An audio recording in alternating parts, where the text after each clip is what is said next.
బావానికి ఇంత దూరం ఎందుకు తీసుకొస్తున్నామన్నా? మన చావు పుట్టకలన్నీ ఆ ఊరు బయట రాసిండ్రా దేవుడు.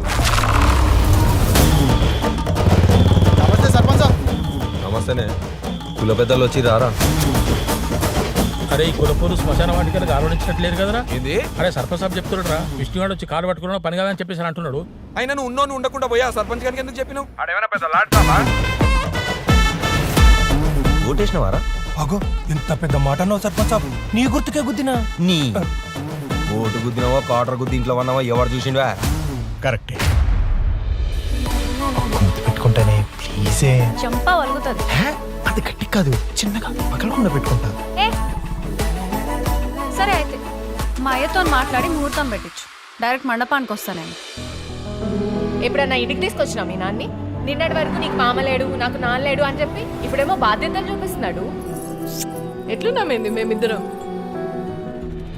నవ్వుతుర్రా ఊర్లో వాళ్ళంతా నీ మీద. భయపడినావా? పడాలే.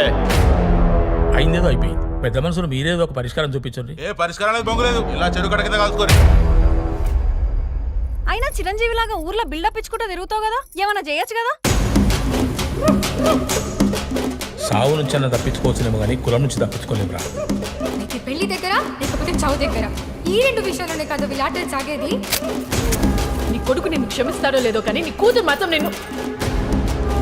మన బతుకులు మారాలంటే మనకు కావాల్సింది ఒక్కటే, చదువు చదువు చదువు. పట్రా డబ్బు.